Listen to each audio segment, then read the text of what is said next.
महाराष्ट्र की बात करें, जहां पर रायगढ़ में बचाव अभियान रोक दिया गया है। वहां पे आपको मालूम है कि यहां भूस्खलन हुआ था और इसके चलते बहुत सारे लोग मलबे में दबे थे। प्रशासन के मुताबिक 57 लोगों के मलबे में अब भी दबे होने की आशंका है, लेकिन लापता लोगों के परिजनों को भरोसे में लेकर बचाव अभियान बंद करने का फैसला लिया गया है। रायगढ़ में भूस्खलन के चलते 200 से ज्यादा लोग मलबे में दब गए थे। 143 लोगों को बचा लिया गया है और 29 लोगों की मौत हुई है। प्रशासन के मुताबिक इस तरह का हादसा दोबारा ना हो, इसके लिए खतरे की आशंका वाले 5 गांवों को दूसरी जगह पर बचाया जाएगा। हमारे साथ सुनील सिंह हैं इस वक्त और जानकारी के लिए।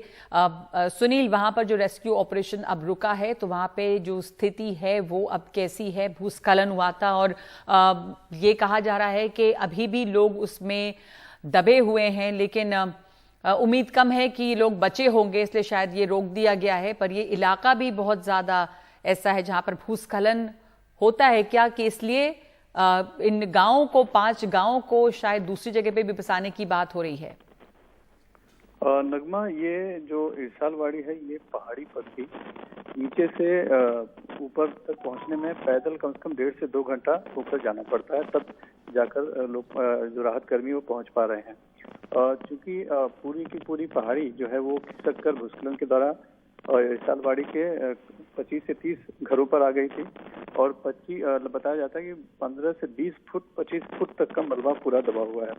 और चूंकि पहाड़ी पर होने की वजह से, कोई सड़क नहीं होने की वजह से जेसीबी और बाकी मशीनों का इस्तेमाल नहीं हो पा रहा है, तो हाथ से ही मैनुअली फावड़ों से या फिर फरसा कुदाल से ही बचाव कार्य करना पड़ रहा है। तो उसमें आज चौथा दिन है आज, और अभी तक जो है कि 2700 निकालने में ही कामयाबी मिल पाई है एनडीआरएफ को।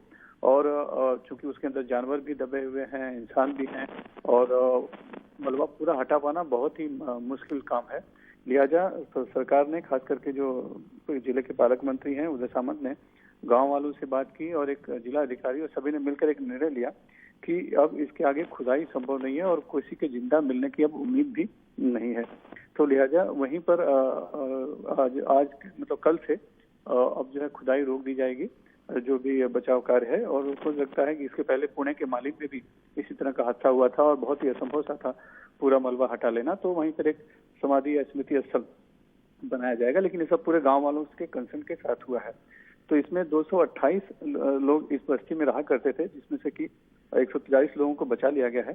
27 के करीब मृत लोगों का शव मिला है और 57 लोग अभी भी मलबे के अंदर दबे हुए हैं, लेकिन अब वो उनको उसी तरह ऐसा स्थिति में रखा जाएगा और आगे इस तरह की घटनाएं न हो और हादसे न हो, इसीलिए ऐसे जो भी गांव हैं, फिलहाल अभी यहाँ के आसपास के 5 गाँव की बात की गई है जिनका पुनर्वसन किया जाएगा, लेकिन और भी इस तरह महाराष्ट्र की इस पहाड़ियों में जो रहते हैं उनका भी अब सर्वे की बात फिलहाल की जा रही है। और दूसरी बात यह है कि इस पूरे हादसे में बच्चे, क्योंकि नीचे आश्रम में स्कूल में पढ़ा करते थे, तो 22 बच्चे ऐसे हैं जो कि अनाथ हो गए हैं, जिनके माँ बाप या जो भी परिवार वाले हैं वो वहाँ दबे हुए हैं मलबे में।